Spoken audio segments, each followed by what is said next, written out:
கர்த்தருக்கு மகிமை உண்டாவதாக. இன்றைக்கு நாங்களே சாட்சிகள் என்ற நம்முடைய இந்த நிகழ்ச்சியிலே பிலிப்பைன்ஸ் நாட்டிலிருந்து சகோதரி அனலி அவர்கள் தன்னுடைய சாட்சியை பகிர்ந்து கொள்ளுமாறு நம்முடைய வந்திருக்கிறார்கள். பிரைஸ் தி லார்ட் சிஸ்டர் அனலி, நேரத்தை ஒதுக்கி எங்களிடையே இந்த நிகழ்ச்சியிலே கலந்து கொள்ளுமாறு வந்திருக்கிறபடியினால உங்களுக்கு அதிக நன்றியை நாங்கள் சொல்லிக் கொள்கிறோம். உங்களுக்கு எவ்வளவோ வேலை பளுக்கள் இருந்தாலும், உங்களுக்கு சபையில் எவ்வளவோ பொறுப்புகள் இருந்தாலும், இவ்வளவு வேலை பளுக்களின் மத்தியிலே, உங்களுடைய குடும்ப காரியத்தின் மத்தியிலே உங்களுடைய சாட்சியை பகிர்ந்து கொள்ளும்படியாக நாங்களே சாட்சிகள் என்ற இந்த நிகழ்ச்சிக்கு வந்தமைக்கு உங்களுக்கு மிகவும் நன்றி அனலி சகோதரி அவர்களே. கர்த்தர் உங்களை ஆசீர்வதிப்பாராக. நான் சகோதரியை குறித்து ஒரு சில காரியங்களை கூற விரும்புகிறேன். அவர் என்னோட கூட வேலை செய்யும் ஒரு சகோதரி. அவரை குறித்து சொல்லும் பொழுது அவர் மிகவும் கர்த்தருக்கு பயந்து, தேவனுக்கு பயந்து நடக்கிற ஒரு சகோதரி. தேவனுடைய நாம மகிமைக்காக இதை நான் உங்க இடத்துல கூற விரும்புகிறேன். அனலி சகோதரி அவர்கள் எப்பொழுதும் தேவனிடத்தில் ஜெபித்துக் கொண்டிருக்கிற ஒரு சகோதரி. அது மாத்திரமல்ல, தேவனுடைய குணாதிசயங்களை பிரதிபலிக்கக்கூடிய ஒரு அருமையான சகோதரி. எப்பொழுதும் அவர் ஜெபத்திலே இருப்பார். எப்பொழுதும் தேவனுடைய காரியங்களை குறித்தே பேசிக் கொண்டிருக்கக்கூடிய ஒரு சகோதரி இவர். இந்த சகோதரிக்காக நான் தேவனை நன்றி செலுத்துகிறேன், அவருக்கு மகிமை செலுத்துகிறேன். சரி சகோதரி அனலி, இது உங்களுக்கு நான் முன்பே சொன்னது போல தேவன் செய்த நன்மைகளை குறித்து சாட்சியாக சொல்லக்கூடிய ஒரு நிகழ்ச்சி இது. இப்பொழுது நிகழ்ச்சிக்குள்ளாக போகலாம். நாம் எல்லாம் தாயின் கருவிலே உருவான நாள் முதல் இந்த நாள் வரை தேவன் நம் ஒவ்வொருடைய வாழ்க்கையிலும் பலவிதமான பெரிய காரியங்களையும் அற்புத விதமாக நடத்திய காரியங்களும் உண்டு. அப்பேற்பட்ட காரியங்களை இப்பொழுது நாம் பகிர்ந்து கொள்ளும்படியாக இருக்கிறோம். நம் ஒவ்வொருவரும் தாயின் கருவிலே உருவான நாள் முதல் இந்த நாள் வரை தேவன் நம்மை பலவிதமான அற்புதங்களால் நம்மை நடத்தியிருப்பார். அப்பேற்பட்ட காரியங்களை சகோதரி அனலி அவர்களே, உங்களுக்கு தேவ ஆவியானவர் உங்களுக்கு உந்துதலின்படி 2-3 காரியங்களை மற்றவர்களுடைய விசுவாசத்தை தூண்டும்படியாக பகிர்ந்து கொள்வீர்களா? இப்பொழுது ஓவர் டு சகோதரி அனலி. இந்த வாய்ப்பை உருவாக்கி தந்த தேவனுக்கு நான் ஸ்தோத்திரங்களையும் நன்றிகளையும் ஏறெடுக்கிறேன். உங்களிடத்தில் பகிர்ந்து கொள்ளும்படியாக தேவன் என்னை சாட்சியாக வைத்ததற்காக தேவனை ஸ்தோத்திரிக்கிறேன். என்னுடைய குடும்பத்திற்கும் எனக்கும் தேவன் தந்த நன்மைகளுக்காக நன்றி செலுத்துகிறேன். தேவன் என் பெற்றோர்களுக்கு செய்த நன்மைகளுக்காக நன்றி செலுத்துகிறேன். என்னுடைய பேர் அனலி. நான் பிலிப்பைன்ஸ் நாட்டை சேர்ந்தவள். நான் ஒரு கிறிஸ்தவ குடும்பத்தில் பிறந்தவள். என்னுடைய தகப்பனார் ஒரு போதகர். என்னுடைய தாயார் என்னுடைய தகப்பனுக்கு உறுதுணையாக ஊழியத்தில் இருந்தார். சிறு வயது முதல் தேவனுடைய வார்த்தையை கேட்டு நான் வளர்ந்தேன். பிறந்த நாள் முதல் இந்நாள் வரைக்கும் தேவனுடைய நன்மைகளை ருசித்ததினால் நான் தேவனுக்கு நன்றியை செலுத்துகிறேன். கர்த்தருடைய வார்த்தைகளும் அவருடைய வாக்குத்தத்தங்களும் ஒரு நாளும் வீணாய் போவதில்லை என்பதை நான் ருசித்திருக்கிறேன். தேவனை நம்பியிருக்கிறவர்களுக்கு அவர் உண்மையுள்ளவராக இருக்கிறார் என்பதை நான் என் வாழ்க்கையில் ருசித்திருக்கிறேன். அதனால் தேவனுக்கு நான் நன்றியை செலுத்துகிறேன். முதலாவதாக என் மகனுடைய வாழ்க்கையில் தேவன் செய்த அற்புதத்தை உங்களிடத்தில் சாட்சியாக பகிர்ந்து கொள்ள ஆசைப்படுகிறேன். நான் சிறுவயதாய் இருப்பதிலிருந்து தேவன் உண்மையுள்ளவராய் இருக்கிறார் என்று போதிக்கப்பட்டு வளர்க்கப்பட்டேன். நான் வளர்க்கப்பட்ட ஊழியத்திலே 13 வயதிலிருந்து நான் பார்த்து கொண்டிருக்கிறேன். தேவன் எப்படி நன்மைகளை செய்கிறார், எப்படி அற்புதங்களை செய்கிறார் என்பதை கண்களினால் கண்டு வளர்க்கப்பட்டேன். அப்படிப்பட்ட காரியங்களை என் வாழ்க்கையில் நடந்திருக்கின்றன. இப்படியாக எனக்கு திருமணம் நடந்து எனக்கு முதலாவது மகனும் பிறந்தான். என்னுடைய இளம் வயதிலே தேவனாகிய இயேசு கிறிஸ்துவின் ஊழியத்தில் நான் மிகுந்த ஈடுபாடுள்ளவளாக இருந்தேன். பிலிப்பைன்ஸ் நாட்டிலே அதிகமான ஸ்லம் ஏரியா, அதாவது சேரி பகுதி மிகவும் உண்டு. என்னுடைய தகப்பனார் ஒரு போதகராக இருந்தபடியினாலே இப்படிப்பட்ட சேரி பகுதிகளில் என் தகப்பனார் சென்று இயேசுவை அறியாத மக்களுக்கு அவர் போதிப்பதையும், அப்பேற்பட்ட மக்கள் தேவனாகி இயேசு கிறிஸ்துவை நம்பி தேவனிடத்தில் ஜெபிக்கும் பொழுது அவர்களுக்குள் இருந்த அசுத்த ஆவிகள் வெளியே போவதையும், அவர்கள் தங்களுடைய வியாதிகளிலிருந்து குணமாவதையும் நான் பார்த்திருக்கிறேன். என் தகப்பனார் ஜெபிக்கும் பொழுது, அவருடைய இருந்த ஊழியர்கள் ஜெபிக்கும் பொழுது இப்பேற்பட்ட அற்புதங்கள் நடப்பதையும், ஜெபிக்கும் பொழுதே அற்புதங்கள் நடப்பதையும் என்னுடைய சொந்த கண்கள்னாலே கண்டிருக்கிறேன். இப்படி ஜெபிக்கும் பொழுது அற்புதங்கள் நடந்து வியாதிகள் குணமாவதையும், அசுத்த ஆவிகள் வெளியே போவதையும், அசுத்த ஆவியினாலே பிடிக்கப்பட்டவர்கள் விடுதலை அடைந்து குணமாவதையும் பார்த்து நான் ஆச்சரியப்பட்டிருக்கிறேன். இயேசு கிறிஸ்துவின் நாமத்தினாலே ஜெபிக்கும் பொழுது இப்பேற்பட்ட அற்புதங்கள் நடப்பதினால் இயேசு கிறிஸ்துவனுடைய நாமத்திற்கு எவ்வளவு வல்லமை உண்டு என்பதை நான் பார்த்து ஆச்சரியப்பட்டிருக்கிறேன். இப்படியாக எனக்கு திருமணம் நடந்து 2 குழந்தைகளும் பிறந்தார்கள். எனக்கு பிறகு வெளிநாட்டுக்கு சென்று வேலை செய்யும்படியாக ஒரு வாய்ப்பு கிடைத்தது. அப்பொழுது என்னுடைய தாய் தகப்பனையும் என்னுடைய கணவனையும் என் குழந்தைகளையும் விட்டு நான் வெளிநாட்டில் வேலை செய்வதற்காக சென்றேன். இந்த நிலைமையிலே என்னுடைய முதல் மகனுக்கு 7-8 வயது இருக்கும்போது டெங்கு காய்ச்சல் வந்து மிகவும் மோசமான நிலைமையில் மருத்துவமனையில் இருந்தான். இதற்கிடையில் நான் என் குடும்பத்தை விட்டு பிரிந்து வெளிநாட்டில் இருப்பதினால் என்னுடைய வாழ்க்கை தேவனை விட்டு மிகவும் தூரமாக இருந்தது. எந்த தேசத்தில் நான் இருந்தேனோ அங்கே நான் தேவனை தேடினேன். ஆனால் தேவனோடு ஐக்கியப்பட்டில்லை. நான் அங்கு தேவனை உணரவும் இல்லை.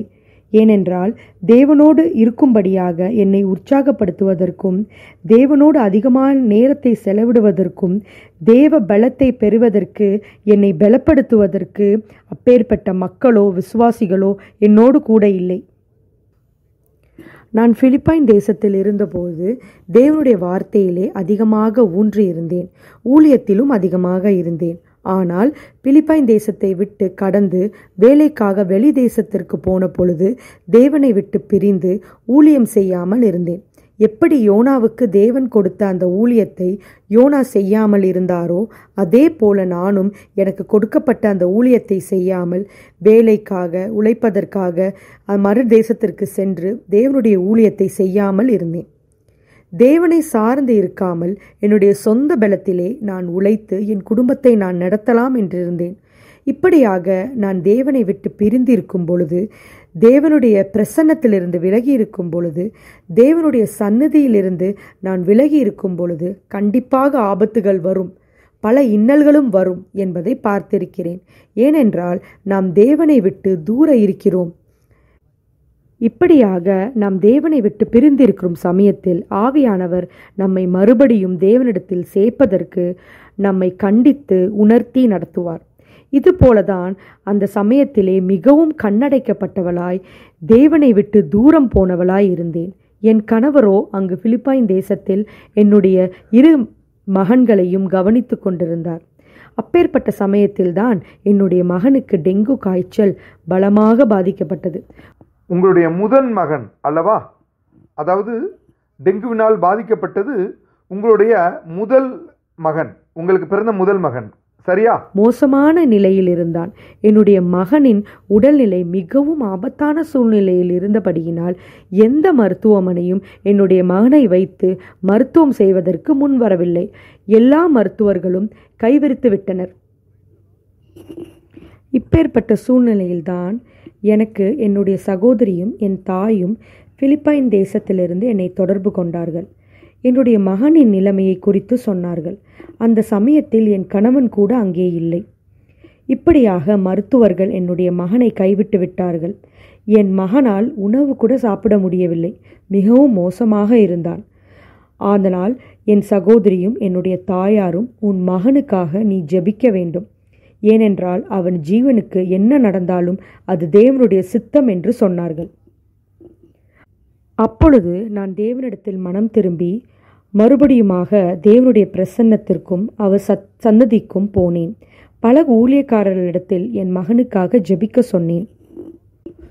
அந்த நேரத்திலே நான் தேவனிடத்தில் மறுபடியுமாக சென்று முழங்கால் படியிட்டு அழுது கண்ணீரோடு தேவனிடத்தில் மன்னிப்பு கேட்டு அவர் பிரசன்னத்தில் அழுது ஜெபித்தேன். என்னை மன்னிக்குமாறு, என்னுடைய ஜெபத்திற்கு பல் தருமாறு நான் அழுது ஜெபித்தேன். அப்பொழுது தேவன் என்னுடைய ஜெபத்தை கேட்டார். தாவீதைப் போல் தேவனுடைய சந்நிதியில் வந்து அவருடைய கிருபைகளுக்காக அவருடைய இரக்கங்களுக்காக ஜெபிக்கும் பொழுது நிச்சயமாக தேவன் மனம் இறங்குவார், இறங்கி பதில் தருவார் என்பதை நான் உணர்ந்தேன். என்ன ஒரு ஆச்சரியம்!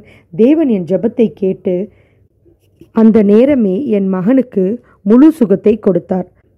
அது மட்டுமல்ல, என்னுடைய மகனுக்காக ஒரு சகோதரி பரிந்து பேசி ஜெபித்தார்.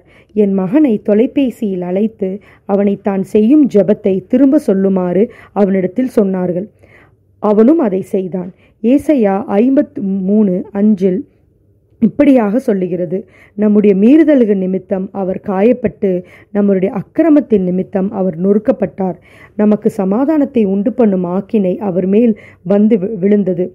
அவருடைய தழும்புகளால் சுகமாகிறோம்.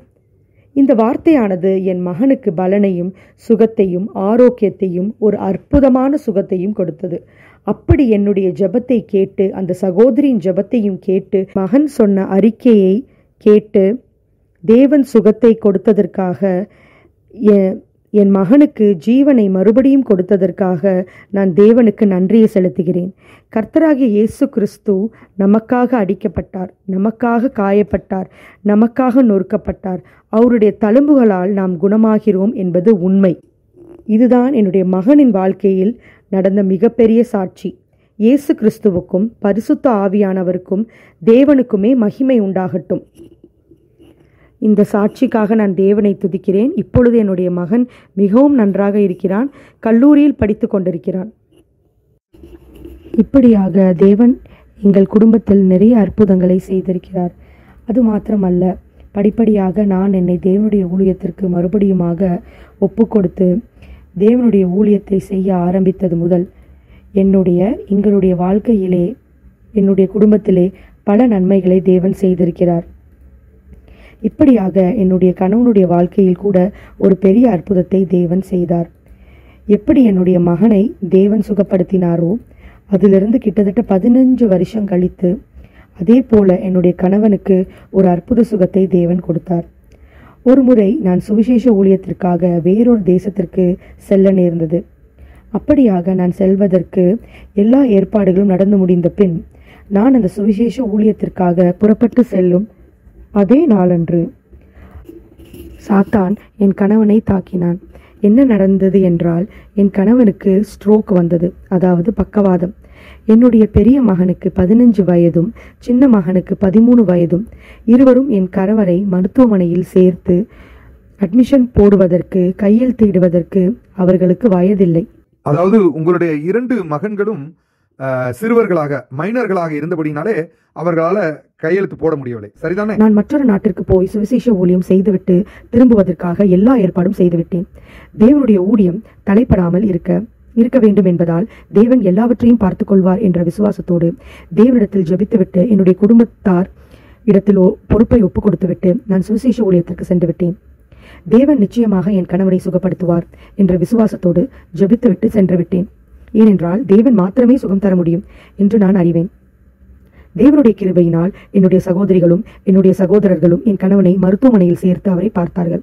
வேதத்தில் தேவன் சொல்லியிருக்கிறார், சிலுவை எடுத்துக்கொண்டு என் பின்னே வாருங்கள் என்று. அதே போன்று நானும் சிலுவை எடுத்துக்கொண்டு தேவன் பின்னாக சென்றேன். தேவன் நிச்சயமாக என் கணவனை குணப்படுத்துவார் என்று அறிந்திருந்தேன். நான் சுவிசேஷ ஊழியம் செல்வதற்கு நான் துபாய் வழியாக செல்ல வேண்டியிருந்தது. அப்பொழுது துபாயிலிருந்து நான் தொடர்பு கொண்டு என் சகோதரிடம் பேசினேன். என் கணவன் எப்படி இருக்கிறார் என்றேன். அப்பொழுது என் கணவன் மருத்துவமனையில் ஐசியூவில் அட்மிட் செய்திருந்தனர். அவரிடம் நான் பேச முடியவில்லை. நான் ஊழியத்திற்கு சென்று அந்த தேசத்தில் தொலைபேசி உபயோகப்படுத்த முடியாது. அங்கே இருந்து என்னுடைய பிலிப்பைன் தேசத்திற்கு தொடர்பு செய்யவும் முடியாது என்பதை நான் அறிவேன். அதே போல அந்த சுவிசேஷ ஊழியம் செய்து கொண்டிருந்த அந்த 2 வாரங்களும் என்னுடைய குடும்பத்தோடு பிலிப்பைன்ஸ் தேசத்திற்கு நான் ஒரு தொடர்பும் செய்ய என்னால் முடியவில்லை. நான் நன்கு அறிவேன் தேவன் என்னை கைவிட மாட்டார் என்று. ஏனென்றால் நான் தேவனுடைய வாக்குத்தத்தங்களை பிடித்துக் கொண்டிருந்ததால் அவர் நிச்சயம் என்னை கைவிட மாட்டார் என்பதை அறிவேன். என்னால் அவர் என்னுடைய பரிகாரி, அவர் என்னை சுகப்படுத்துகிறவர். இயேசு கிறிஸ்துவே எனக்கு சுகம் தருகிறவர். நிச்சயம் அவர் என்னை கைவிட மாட்டார் என்பதை அறிவேன். சந்தேகம் கூட இவற்றில் எனக்கு இல்லை. அதனால் நான் தேவனுடைய ஊழியத்திற்கு தடையில்லாமல் தேவனுடைய ஊழியத்தை செய்தேன். அதே போல நான் சுவிசேஷ வேலையை முடித்துவிட்டு திரும்பிய நாள் அன்று என் கணவனும் முழுமையாக சுகம் பெற்று மருத்துவமனையிலிருந்து வீடு திரும்பினார். என்னுடைய விசுவாசத்தின்படியே தேவன் என் கணவரை முழுமையாக சுகப்படுத்தினார். இயேசு கிறிஸ்துவுடைய பெரிதான வல்லமையுள்ள நாமத்தினால் தேவன் என் கணவரை முழுமையாக சுகப்படுத்தினார். என்னுடைய குடும்பத்தினரை தேவன் பாதுகாத்து வருவதை நான் பார்க்கும்போது நான் தேவனை ஸ்தோத்தரிக்கிறேன். கர்த்தராகிய இயேசு கிறிஸ்துவின் வல்லமையுள்ள நாமத்தினால் என் முழு குடும்பமும் தேவனால் பாதுகாக்கப்படுகின்றது. தேவனுடைய பிரசன்னமும் கர்த்தராகிய இயேசு கிறிஸ்துவின் அன்பும் தேவனுடைய கிருபையும் என் குடும்பத்தின் மீது இருப்பதை நினைத்து நான் கர்த்தரை ஸ்தோத்தரிக்கிறேன்.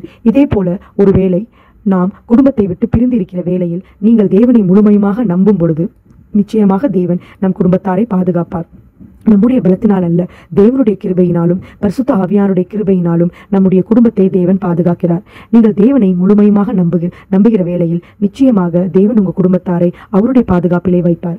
இப்படியாக நான் தேவனை ஸ்தோத்திரிக்கிறேன். என்னுடைய 2 மகன்களும் கல்லூரியில் இப்பொழுது இன்ஜினியரிங் படித்துக் கொண்டிருக்கிறார்கள். என்னுடைய கணவரும் நன்றாக முன்னேறி செல்கிறார். என் குடும்பத்தினர் அனைவரும் சபையில் தேவனுக்கு ஊழியம் செய்கிறார்கள். இப்படி தேவன் என் குடும்பத்தில் செய்த மகத்தான கிரியைகளை குறித்து நினைக்கும் பொழுது நான் நிச்சயமாக தேவனை ஸ்தோத்திரிக்கிறேன்.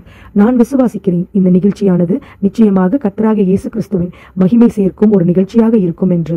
தேவனை மகிமைப்படுத்துவதற்கும் அவரை புகழ்ச்சி செய்வதற்கும் தேவனுடைய நாமத்தை பிரஸ்தாபப்படுத்துவதற்கும் நிச்சயமாகவே இந்த நிகழ்ச்சி பிரயோஜனமாக இருக்கும் என்பதை விசுவாசிக்கிறேன். தேவன் நல்லவர், அவர் உண்மையுள்ளவர், அவர் என்றும் மாறாதவர், நேற்றும் இன்றும் என்றும் நம் தேவன் மாறாதவர். தேவன் ஒருவருக்கே சகல துதி கனம் மகிமையை செலுத்துகிறேன். கர்த்தராகிய இயேசு கிறிஸ்து உங்கள் அனைவரையும் ஆசீர்வதிப்பாராக. ஆமீன். என்றும் என்றும் நம் தேவன் மாறாதவர். மிகவும் அருமையான ஒரு சாட்சி சகோதரி அனலி அவர்களே. இன்றைக்கு நாம் கேட்ட சாட்சியானது கர்த்தராகிய இயேசு கிறிஸ்துவினுடைய குணமாக்கும் வல்லமை குறித்த ஒரு சாட்சி. சகோதரி அனலி அவர்கள் பகிர்ந்து கொண்ட 2 சாட்சிகளும் மிகவும் அற்புதமான சாட்சிகள். முதல் சாட்சியானது தன்னுடைய மகன் குணம் அடைந்ததை குறித்ததான சாட்சி. நாம் எல்லாம் கேட்ட பிரகாரம் சகோதரி அவர்கள் வெளிநாட்டிலே வேலை செய்த பொழுது அவர் தேவனை விட்டு தூரமாக இருந்தார். ஏனென்றால் அவருடைய சூழ்நிலை தேவனிடத்தில் நெருங்க முடியாதபடியான ஒரு சூழ்நிலையாக இருந்தது. இப்படி இருக்கிற வேளையிலே தன்னுடைய மகன் 7 வயது இருக்கும் பொழுது தன்னுடைய மகனுக்கு 7 வயது இருக்கும் பொழுது அந்த சிறுவன் டெங்கு காய்ச்சலினாலே பாதிக்கப்பட்டார். அந்த டெங்கு காய்ச்சலில் இருந்த டெங்கு காய்ச்சலினாலே பாதிக்கப்பட்ட தன்னுடைய மகன் அனைத்து மருத்துவர்களாலும் கைவிடப்பட்டார். அப்பொழுது சகோதரி அனலி அவர்கள் தன்னை மறுபடியுமாக தேவனிடத்திலே தன்னை ஒப்புவித்தார். தன்னுடைய பாவங்களை அறிக்கையிட்டு தேவனிடத்திலே மனம் திரும்பி தேவனிடத்திலே வந்தார். அவர் தேவனிடத்திலே தன்னுடைய மகனுக்கு ஒரு அற்புதத்தை செய்து அவனை குணமாக்கும்படியாக தேவனிடத்திலே மன்றாடினார். அவருடைய ஜெபத்தை கேட்ட தேவன் அவரை மன்னித்து தன்னுடைய மகனுக்கு மறுபடியுமாக ஒரு புது பலனை கொடுத்து முழு சுகத்தை கொடுத்தார். தேவனுக்கே மகிமை உண்டாவதாக. அதே போல 2வது சாட்சியானது தன்னுடைய கணவரை பற்றிய ஒரு சாட்சி. சகோதரி அவர்கள் தேவனுடைய ஊழியத்தை செய்யும்படியாக ஒரு மிஷன் ட்ரிப், ஒரு சுவிசேஷ வேலைக்காக வெளிநாட்டுக்கு மற்றொரு தேசத்திற்கு சென்றார்.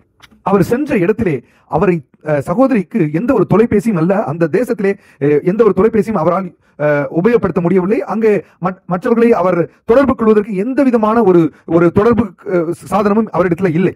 அப்படி அவர் அந்த மிஷன் சுவிசேஷ வேலைக்காக அந்த வெளிநாட்டிற்கு அவர் செல்ல போகும் பொழுது தன்னுடைய கணவர் ஸ்ட்ரோக்கினாலே அவர் பாதிக்கப்பட்டு இருக்கிறார் என்ற செய்தி அவருக்கு வந்தது.